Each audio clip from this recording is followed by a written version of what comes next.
नमामि अमित ज्ञान रूपम कृपालम अगम बोध दाता सुबुद्धि निधि विशालम क्षमाशील यति धीर गंभीर ज्ञानम धर्म कील दृढ़ धीर समधीर ध्यानम जगत त्राणकारी आधारी उदारम भगत प्राण रूपम दया गुण अपारम नमो सद्गुरु ज्ञान दाता सुस्वामी नमामि नमामि नमामि नमामि। श्री सद्गुरु महाराज की जय। जिनके पावन चरणों से परम पवित्र ज्ञान की गंगा प्रवाहित होती रहती है, ऐसे संत सद्गुरु महर्षि में परम जी महाराज के चरणों में कोटि सा नमन। जिनके सानिध्य में रह करके मुझे ज्ञान लाभ प्राप्त हुआ, ऐसे संत सद्गुरु महर्षि संत देवी परम जी महाराज के चरणों में कोटि सा नमन। और हमारे बीच में उपस्थित साधक वृंद, सत्संग प्रेमी महान भाव माता एवं बहनों, हम लोगों के बीच में जो रेखा दीदी जी आई हैं, बड़े विद्वतापूर्ण अपने वचनों को रखती हैं और संत मत के विशेष ज्ञान को भी रखती हैं। यह सुनकर के बड़ी प्रसन्नता होती है। हम साथियों को भी चाहिए कि उनके जीवन से अनुकरण करें और शिक्षा लें। बोलने की कला है, जिस कला को विकसित किया जाना चाहिए। जो बोलता है उसी को लोग पहचानता भी है, जो बोल नहीं पाता है उसे व्यक्ति पहचान भी नहीं पाता।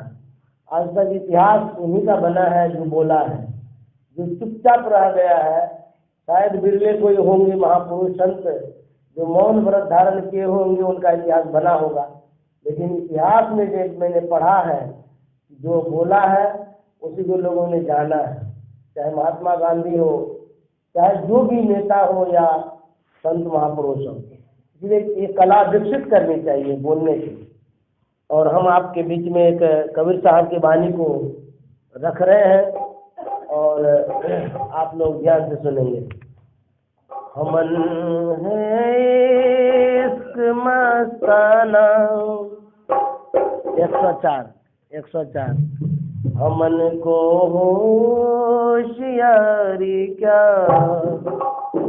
हमन है इश्क मस्ताना हमन को होशियारी क्या, वह आजाद याद दे हमन दुनिया से यारी क्या, वह आजाद याद दे हमन दुनिया से यारी क्या, मन है इश्क मस्ताना अमन को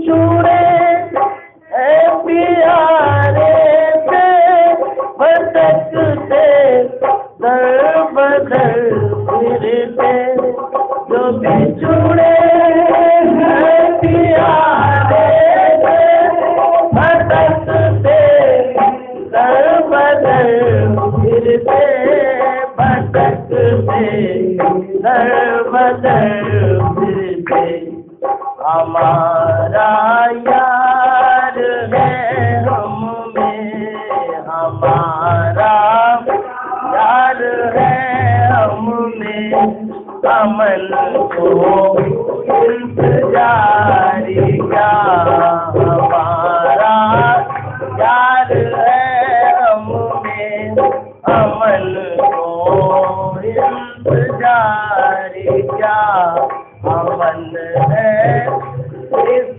मस्ताना अमन हो होशियारी।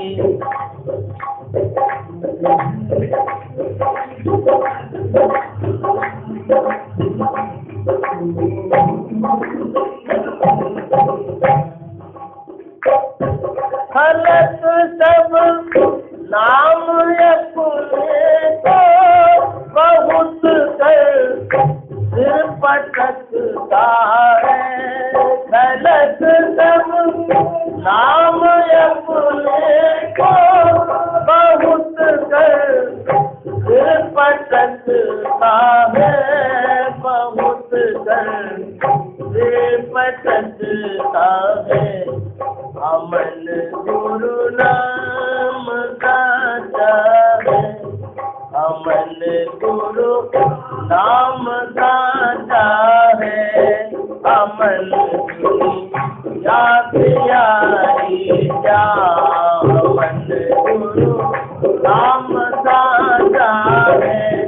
अमन दुनिया प्यारी जा, अमन है इस मसाला, अमन को दियारी।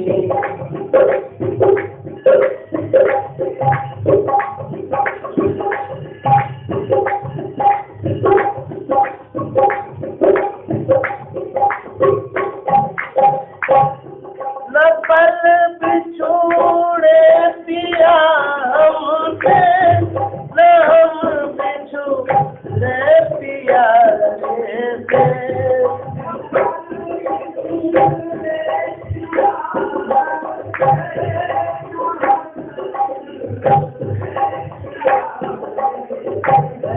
न पल बिछोड़े पिया हमसे, न हम बिछोड़े पिया से। न हम बिछोड़े पिया से। उन्हीं से स्नेह लागी है, उन्हीं से स्नेह लागी है।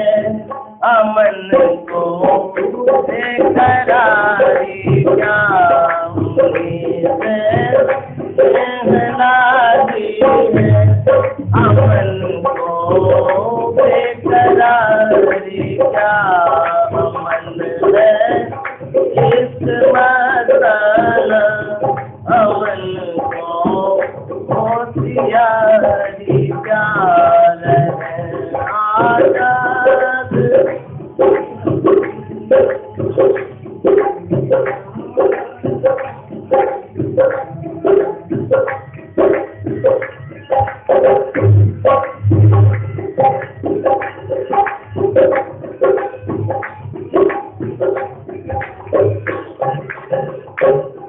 कबीरा इसका माता सुई को दूर कर दिल से।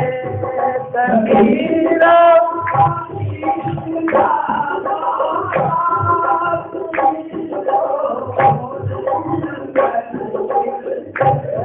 कबीरा इसका माता सुई को दूर कर दिल से, तुझी को दूर कर दिल से। चलना राह नाजुक है, जो चलना राह नाजुक है।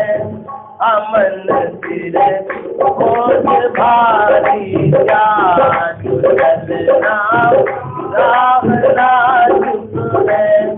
अमन सिर बोझ भारी क्या, अमन है इस मसाला, अमन को होशियारी प्यार है आजाद।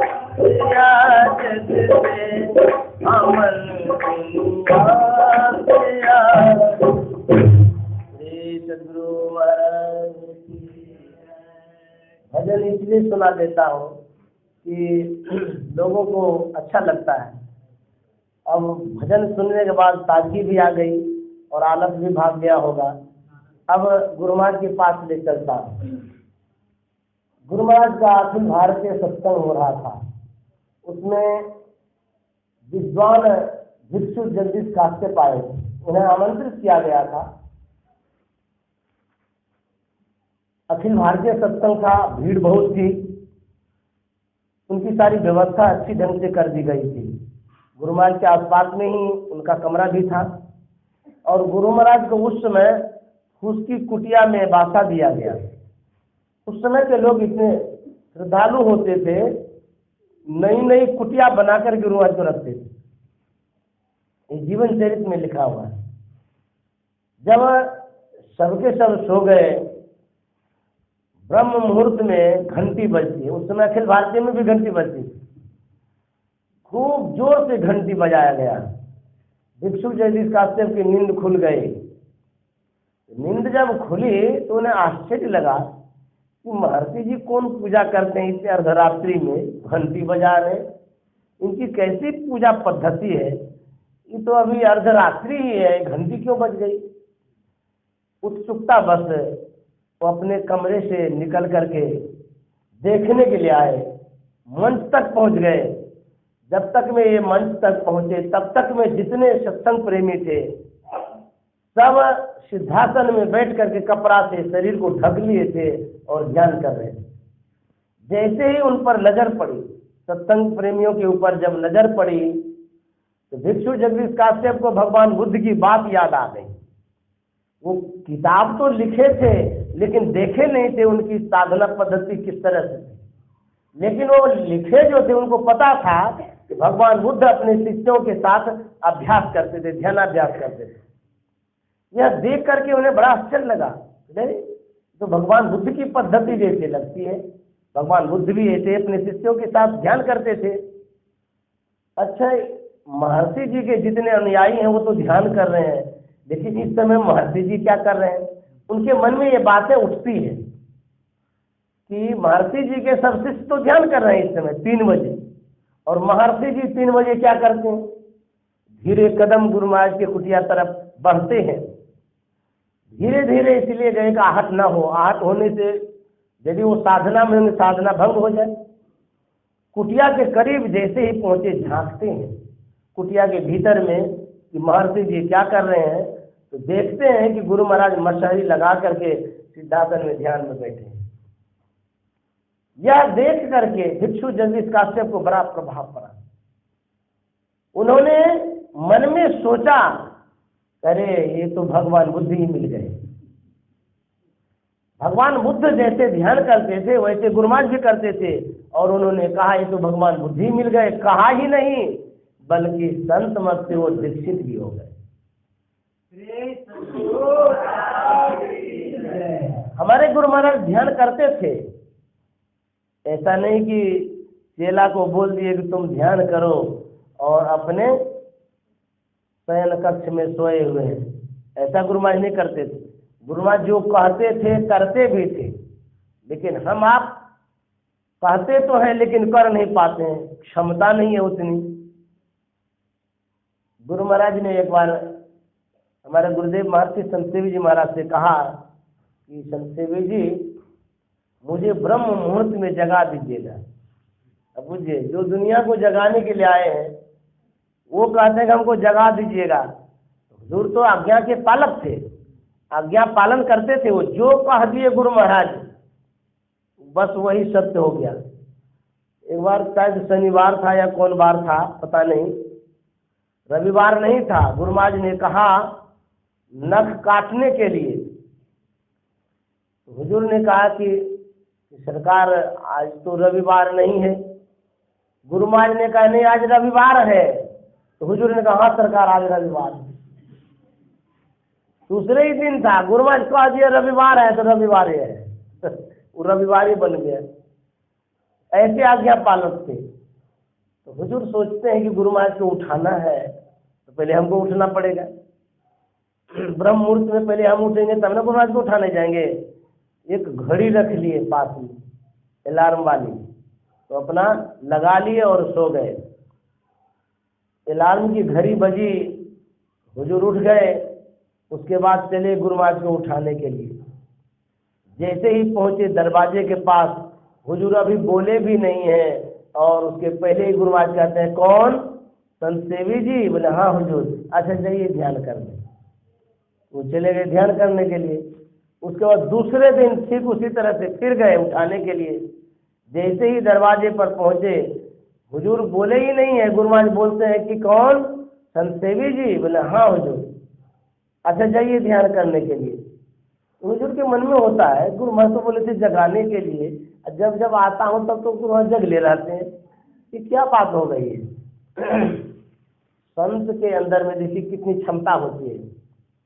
जब हुजूर जाते थे गुरु महाराज के पास उठाने के लिए, पदचाप को भी पहचान जाते थे।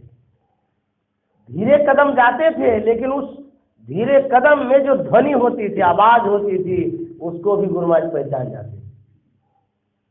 इतनी क्षमता होती है उनके कान में, अद्भुत क्षमता होती है। अरे ये तो पैर की बात कहते हैं, मन में जो ध्वनि होती है उसको भी वो जान जाते हैं। आपके मन में क्या चल रहा है वो भी गुरु महाराज जानते हैं। तो फिर तीसरे दिन हुजूर उठाने के लिए पहुंचते हैं, तो बोलने के पहले गुरु महाराज कहते कौन? संत सेवी जी। बोले हाँ सरकार। अच्छा जाइए ध्यान करने के लिए। उसके बाद हुजूर के मन में हुआ, ये गुरु महाराज उठाने के लिए नहीं कहे हैं, हमको उठने के लिए कहे हैं। ये तो स्वयं उठे हुए ही हैं, जब भी जाता हूँ तब भी उठले रहते हैं। हमारे आने के पहले तो गुरु महाराज उठले ही रहते हैं, ये हमको उठने के लिए कह रहे हैं। ये बहाना ढूंढे हैं उठाने का।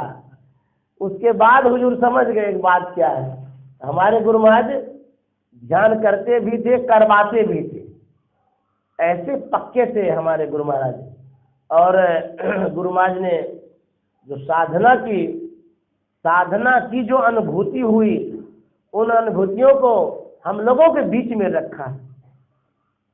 उन अनुभूतियों से हम लोगों को लाभ लेना चाहिए।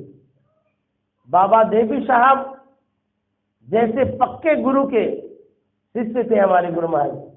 बाबा देवी साहब ने शिक्षा दिया था कि लाला दुनिया बहम है, अभ्यास करो। और इतना अभ्यास गुरु महाराज ने किया कि मोक्ष को प्राप्त कर लिया।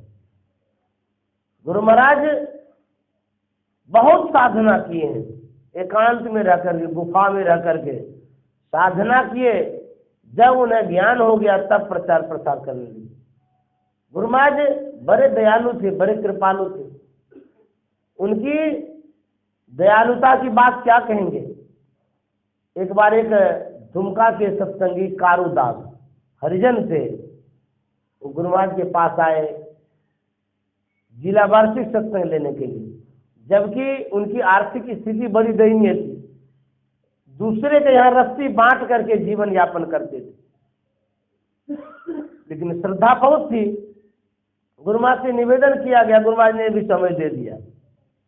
उसके बाद समय उपस्थित हो गया, संजोग ऐसा होता है गुरु महाराज बीमार हो जाते हैं, बुखार आ गया। गुरुदेव महर्षि संत सेवी जी महाराज को भेज देते हैं सत्संग में, अपने नहीं गए। जैसे हुजूर पहुंचे दुमका, कारूदास की पत्नी कहती है सरकार तो आए नहीं, ये तो सेवक को भेज दिए हैं। उनकी पत्नी कहती है जब तक सरकार नहीं आएंगे तब तक ये सत्संग नहीं होगा। और अपने पतिदेव कारूदास से कहते हैं आप जाइए वहाँ पर। उन लोगों की भाषा कुछ संथाली टाइप की होती है, वो तो हमें नहीं आता है, हिंदी में ही कह देता हूँ। बोलेगा आप जाइए गुरु महाराज के पास, सरकार को कहिएगा कि जब तक आप नहीं आएंगे तब तक सत्संग ये नहीं होगा। और सुनिए, यदि सरकार नहीं आएंगे तो हमको मुंह दिखाने यहाँ नहीं आइएगा, वहीं गंगा जी है उसमें डूब के मर जाइए। हाँ ऐसे ही कह दी, हमको मुंह दिखाने नहीं आइएगा, सरकार नहीं आएंगे तो बगल में गंगा जी है वहीं डूब के मर जाइएगा, आइएगा ही नहीं। बस कारूदास यहाँ से पहुंचे कुप्पा घाट। गुरु महाराज से निवेदन किया गया सरकार आप गए नहीं, वहाँ का सत्संग कैसे होगा। बोले कहीं सत्संग क्यों नहीं होगा, संत सेवी जी तो गए हैं, वो सत्संग कर लेंगे। बोले कर तो लेंगे, लेकिन हमारी पत्नी कहती है कि जब तक सरकार नहीं आएंगे सत्संग नहीं होगा। बोले देखो मैं अस्वस्थ हूँ, बुखार है, बीमार हो गया हूँ, इसीलिए मैं नहीं गया हूँ, मैं तो जरूर जाता, लेकिन संत सेवी जी भी सत्संग कर लेंगे बढ़िया से, आप जाइए वहाँ मिलजुल करके सब सत्संग कर लीजिए। कारूदास ने कहा सरकार हम नहीं जाएंगे, हमारी पत्नी कही है यदि सरकार नहीं आएंगे तो वहीं गंगा जी में डूब करके मर जाना, मुंह दिखाने नहीं आइएगा। सरकार चलिए आप। गुरु महाराज ने कहा कि समझना चाहिए बात को, मैं बीमार हूँ, अस्वस्थ हूँ, कैसे जाऊँगा, तबीयत मेरी खराब है। पढ़ा लिखा आदमी था नहीं।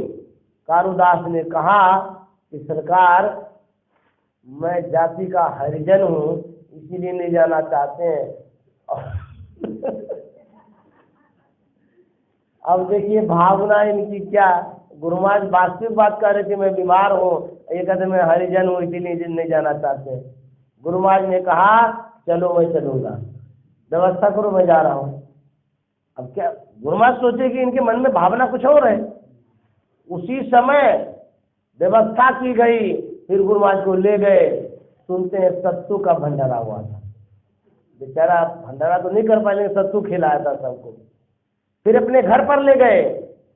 उनका घर गरीब तो था लेकिन स्वच्छता बहुत थी उनके यहाँ, लीप करके रखे थे। मैं कभी कभी रांची जाता हूँ तो बाय रोड जाता हूँ तो देखता हूँ संथालियों का घर, अरे राम इतना बढ़िया से डिजाइन से वो लीप के पोत के रंगीन करके रखते हैं, जैसा मकान जैसा लगता है। बहुत अच्छे ढंग से वो लोग रखते हैं घर को। वो भी लीप पोत करके बढ़िया से रखे थे। उनकी पत्नी कहती है सरकार घर में चरण रख दीजिए। बोले आपके दरवाजे पर तो आ ही गया, हम घर में क्यों ले जा रहे हैं? बोले नहीं नहीं, घर में चरण रखिए तो शुद्ध हो जाएगा। मतलब उसका कहना है कि पवित्र हो जाएगा। गुरु महाराज जी सोचे कि चलो जब कहता है। फिर गुरु महाराज गए, घर में गए, घुस गए वहाँ। उसके बाद उनकी पत्नी कहती है सरकार इधर भी आ जाइए कोने में। अरे हो गया ना, घर आ गए। बोले नहीं सरकार, जहाँ जहाँ चरण पड़ेगा वहाँ वहाँ शुद्ध होगा। घुमाने लगे खूब, सब जगह घुमा दिए गुरु महाराज को। इतनी श्रद्धा उनके अंदर में थी। गुरु महाराज देखिए कितना कष्ट सहे और स्वस्थ थे, फिर भी गए सत्संग करने। गुरु महाराज ने कहा जितने मनुष्यधारी हैं प्रभु भक्ति कर सकते सभी, अंतर और बाहर भक्ति कर घटपट हटाना चाहिए। गुरु महाराज के मन में कोई भेदभाव नहीं था। वो तो बड़ा स्नेह देते थे, सबका स्नेह, सबको सम्मान करते थे, सबको एक समान मानते थे। उनके दरबार में जो आ जाते थे सबको एक समान मानते। जाति पाति की परंपरा तो गुरु महाराज ने तोड़ा है। इसीलिए हमारे गुरु महाराज ने बड़ा कष्ट सह करके इस संत मत का प्रचार प्रसार किया है। एक बार गुरु महाराज को पार होना था नदी, वहां पर कोई साधन था नहीं। वो टीना का नाव बना लिया था लोग सब, टीना जोड़ जोड़ करके उस पर गुरु महाराज पार हुए, हाँ बैठ करके। उसके बाद गुरु महाराज का जो साधन था गाड़ी थी, बैलगाड़ी, उसी से चलते थे। हमारे गुरुदेव कहा करते थे आगे में बैलगाड़ी चलाने वाला होता था, उसके बाद गुरु महाराज होते थे, उसके पीछे में उनकी गट्ठी पोटी होती थी, उनके पीछे में हुजूर रहते थे और टोपरा रहता था बना हुआ। और कभी कभी उभर खाबड़ में जब गाड़ी जाती थी तो इतना हिल डोल होता था गुरु महाराज को सिर में चोट भी लग जाती। कितना सहे है गुरु महाराज, देखिए तो इतना सह करके सत्संग का प्रचार प्रसार किए। और जब कहीं भोजन करना होता था किसी तालाब के किनारे रोकते थे, उस तालाब में स्नान करते थे, वही किनारे में ध्यान भी कर लेते थे और बिहार का रेडीमेड भोजन दही चूड़ा खाते थे। और कभी कभी यदि आंधी आ गई तो बालू चीनी बन जाता था।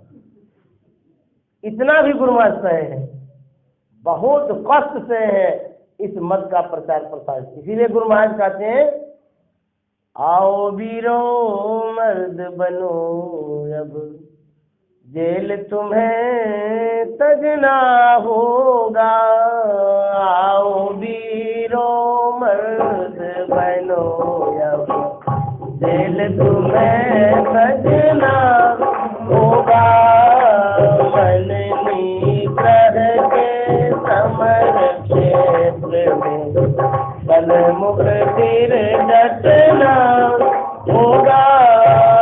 आओ वीरो मर्द बनो, जेल तुम्हें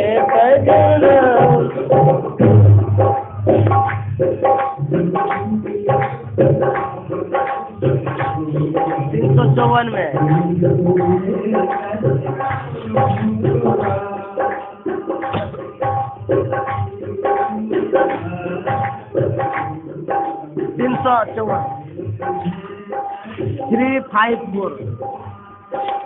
गुरु पद धर कर ध्यान से पूरो ऋषि राजो सुख मन में।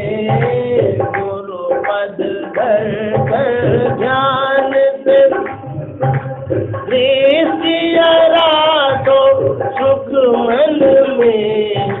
मन की चंचलताई से बल मन की चंचलताई से बल कर कर के बचना होगा और तुम्हें बढ़ना होगा। आओ वीरों मर्द बनो खेल तुम्हें सजना।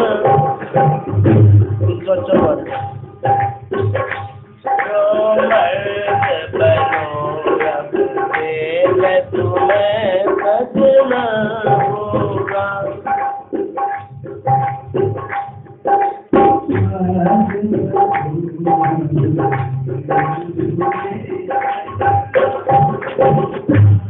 गुरुवार कहते हैं मन निग्रह के समर क्षेत्र में सन्मुख स्थिर डटना होगा।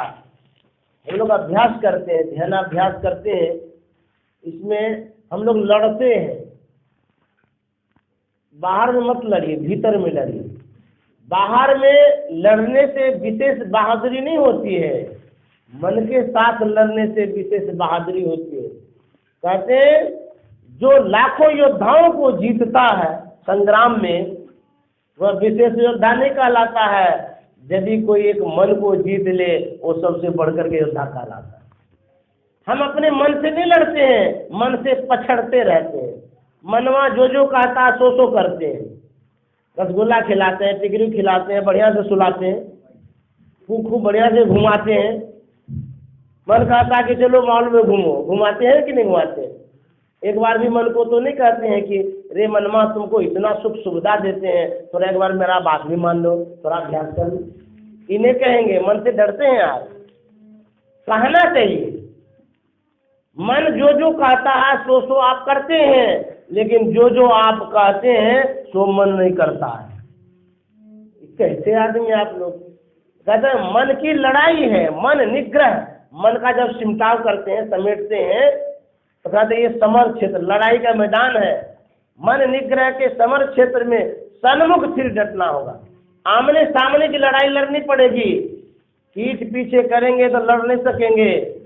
जो वीर समर क्षेत्र से पीठ दिखा के भागता है वो वीर नहीं, कायर कहलाता है।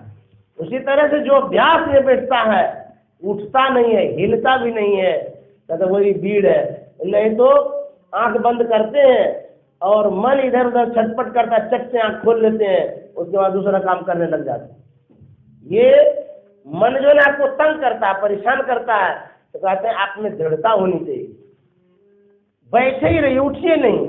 मन का काम चंचल होने का, आप बैठे रहिए। यदि आप नहीं बैठेंगे, मन तो चाहता है बाहर के दृश्यों को देखें। गुरुवार कहते हैं मन निग्रह के समर क्षेत्र में सन्मुख स्थिर डटना होगा। डटना होगा, हटना नहीं होगा। जब तक डटेंगे तब तक नहीं होगा काम।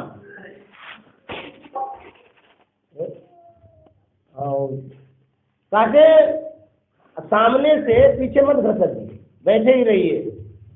हिल डोल तज सूरत स्थिर करी प्रणव तार उगाइए। स्थिरता जब आएगी तब होगा। पैर दर्द करता है, जरूर करता है, सबका करता होगा, फिर भी बर्दाश्त करिए। मन नहीं लगता है लेकिन फिर भी लगाइए। दुर्गा जी का जय जय मन भग जाए, ताहि तह तैसे तत्क्षण फेरी फेरी ले आए लगाइए धेमिया। ऐसे ही करी प्रतिहार धारणा धारण करके, अरे हारे में ही औरों आगे बढ़िए, चढ़िए धर धारा भर। कहते हैं जय जय मन भग जाए। मन तो भागता ही है, किसका नहीं भागता है? सबका भागता है। मन बहुत चंचल है, भागता है, इसका काम है भागने का। लेकिन आंख जब खुली रहती है तब आपको परेशानी नहीं होती कि मन भाग रहा है, उछल रहा है, कूद रहा है, क्या कर रहा है। पता नहीं चलता है कि मन कहाँ भाग रहा है। और जब जब आप आंख बंद करते हैं तबीयत से भी आप परेशानी सुनाते हैं, मन भागता है। खुले आंख में एक बार भी नहीं कहते कि मन भागता है। जहाँ जहाँ मन जा रहा है जाने देते हैं। कभी किसी को कहें आंख खुलने में मन भागता है नहीं। जब ध्यान करेंगे तब शिकायत करेंगे, भजन करते हैं लेकिन मन भागता है, मन लगता ही नहीं है। संत महात्मा कहते हैं जो कहता मन नहीं लगता है वो विचार नहीं करता। मन लगता है, ध्यान में नहीं लगता है, खाने में लगता है, आने में लगता है, जाने में लगता है। कहीं न कहीं मन आपका लगता है लेकिन ध्यान में लग रहा है नहीं लग रहा है। इसीलिए कहते हैं कि मन को बैठाना पड़ेगा, लगाना पड़ेगा, तब लगेगा। अब तुरंत छोड़ देंगे तो फिर कैसे होगा। इसीलिए कहते हैं दृढ़ता के साथ बैठिए। वक्त नहीं है ए वीरो अब गाफिल हो कर सोने का, वक्त नहीं है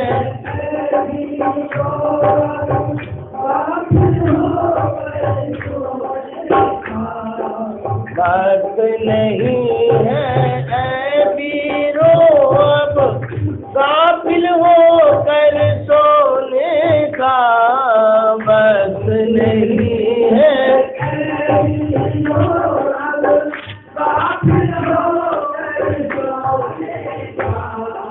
हिंदू राह से निकल बहादुर, हिंदू राह से सब मंडल टपना होगा और तुम्हें बढ़ना होगा। आओ वीरों मर्द बनो, खेल तुम्हें सजना होगा। बनने ग्रह के समर क्षेत्र में सनम फिर डटना होगा। आओ वीरों मर्द बनो, खेल तुम्हें सजना। गुरुवार कहते हैं वक्त नहीं है ऐ वीरो अब गाफिल होकर सोने का। वक्त कहते समय को, समय अब नहीं है। क्यों? पल में परलय होएगा, बहुरी करेगा कब? अब समय नहीं है। आप इंतजार करेंगे कि जवानी में भजन करेंगे तो पहले मर गए तो। एक एक आदमी कहता है अभी जवानी है, संसार के उपयोग के लिए है, उपभोग के लिए है। बुढ़ापा में भजन किया जाता है। बुढ़ापा में कोई काम नहीं रहता है, शरीर कमजोर हो जाता है। कोई काम का जब आदमी नहीं तब भजन करो। अब बुझिए, जब कोई काम का ना हो तब भजन करो। संत महात्मा कहते हैं आप जब काम के हैं तब भजन करिए, जब काम के आप नहीं है तब तक आराम करिए। कहते जब तक आपके शरीर में ताकत है। बाबा देवी साहब ने कहा था कि जवानी में इतना भजन कर लो कि बुढ़ापा में सोचना न पड़े। जवानी में इतना कमा लो कि बुढ़ापा में सोचना न पड़े। इसीलिए भजन जब भी होगा, जब शरीर में ताकत है तब भजन होगा। आपके आंख में पेन हो जाए, दर्द हो जाए तो भजन करिएगा, कहिएगा हे भगवान, हे गुरु महाराज, इतना आंख में दर्द है, हम क्या बैठेंगे भजन करने के लिए? हम नहीं बैठ पाएंगे। गुरु महाराज से भी कह देंगे हम नहीं बैठेंगे। कान में दर्द हो जाएगा तो कहेगा हमसे भजन होगा, बैठा ही नहीं जाएगा। दांत में दर्द होगा तो कि बाप रे बाप, जानलेवा बीमारी हो गई, कैसे बैठेंगे? सिर में दर्द हो गया तो तब भी नहीं बैठेंगे। पेट में दर्द हुआ तब नहीं बैठेंगे। शरीर में कहीं भी दर्द होता है तब तो आपके पास बहाना होता है, हम बैठेंगे नहीं। जब आपका शरीर स्वकुशल है, कहीं दर्द नहीं है, कमजोरी नहीं है, उस समय जब बहाना करते हैं तब क्या होगा? तब तो मारी लगेगी। कहते हैं उस समय जो बहाना करते हैं तब तो बड़ा मुश्किल है। इसलिए जब आपका शरीर स्वस्थ है उस समय भजन करिए, और स्वस्थ अवस्था में तो कोई नहीं कर सकता है। इसीलिए गुरु महाराज वक्त नहीं है ए वीरो अब गाफिल होकर सोने का, बिंदु राह से निकल बहादुर तम मंडल टपना होगा। रास्ता कहाँ पर है? कहते हैं बिंदु में, आज्ञा चक्र में वो रास्ता है। उस रास्ते से कहते निकलो, उधर से जब बढ़ेंगे तब तम मंडल टपना होगा। जब तम मंडल को टपेंगे तब क्या होगा? तो गुरुवार क्या करते हैं? दामिनी दम के चंदा चमके,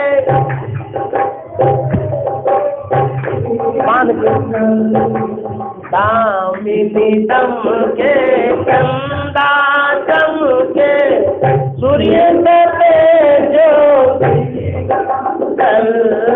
दामिनी दम के चंदा, सूर्य जो मंडल, इस मंडल से आगे भी हो, इस मंडल से और तुम्हें बढ़ना होगा, बढ़ना होगा,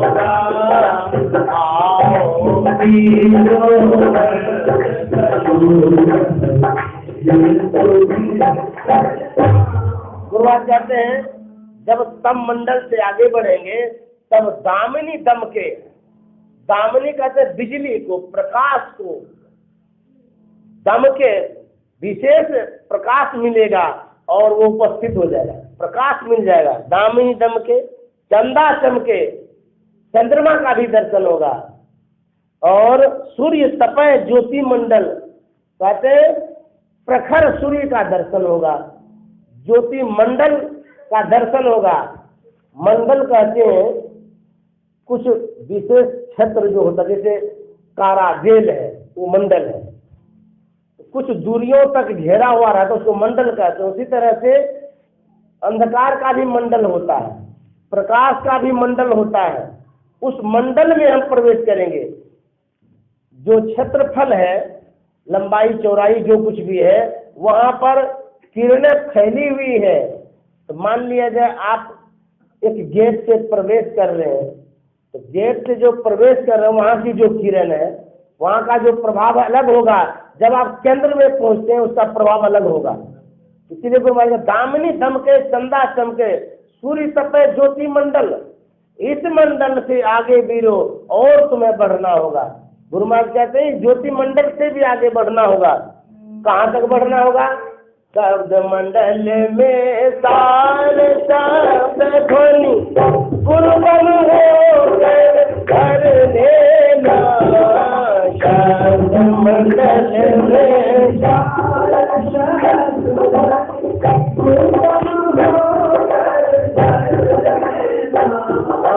शब्द मंडल में सार शब्द ध्वनि गुरुबन हो कर लेना। गदस जेल को कृतियोक्ति से, गदस जेल को कुल में बदला होगा और तुम्हें बढ़ना होगा। आओ वीरों बदला होगा,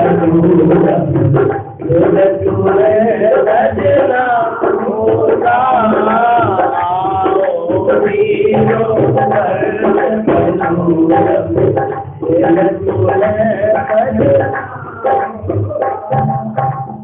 बात करते हैं। शब्द मंडल में सार शब्द ध्वनि, शब्द का भी मंडल है, सीमा है, क्षेत्र है। कहते हैं उस मंडल में जैसे प्रवेश करेंगे उसमें अनहद ध्वनि होती, बहुत आवाज हो रही है। कहते उस ध्वनियों में उस सार शब्द जो है, सार ध्वनि जो है, कहते उसको पकड़ना होगा। पकड़ेंगे कैसे? तो फुर्ती से पकड़ लेंगे हाथ से नहीं, उस सूरत से पकड़ेंगे, ख्यालों से पकड़ेंगे। लेकिन गुरु महाराज कहते हैं गुरुगम, गुरुगम होकर धर लेना। गुरुगम है वो, अपने से पकड़ना चाहेंगे तो मुश्किल हो जाएगा। गुरु युक्ति बतलाते हैं, ऐसे सार शब्द को पकड़िए, गुरुगम होकर धर लेना। तब क्या होगा? जब धरेंगे तो जगत जेल को इसी युक्ति से सुन में ही सजना होगा। गुरु महाराज कहते हैं इसी युक्ति से जो बतलाया गया है इसी युक्ति से इसको तजना होगा। किसको? शरीर और संसार को। ये जगत का जो जेल है यही एक युक्ति है छूटने का, अन्यथा और कोई उपाय नहीं है। यही गुरु महाराज बतलाते हैं। जब साधक लोग ध्यान करता है तो आंख बंद करते हैं। आंख बंद करते क्या मिलता है? आंख बंद करें क्या मिलेगा? अंधकार ही तो मिलेगा। लेकिन नहीं, उसमें बहुत कुछ मिलता है। अंधकार में भी मिलता है, लेकिन जो ढूंढेगा तब। मान लिया जाए यहाँ की बिजली बत्ती गोल हो जाए, गोल हो जाए, अंधकार तो हो गया, क्या यहाँ की वस्तु हट गई? जो कुछ भी रखी हुई है वस्तु है कि नहीं है?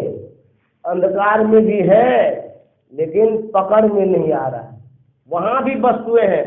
यदि सही सही कोई अंधकार को देख ले तो उनका सही अभ्यास होता है। हम अंधकार को भी नहीं देख पाते। ठीक से अंधकार को देखिए।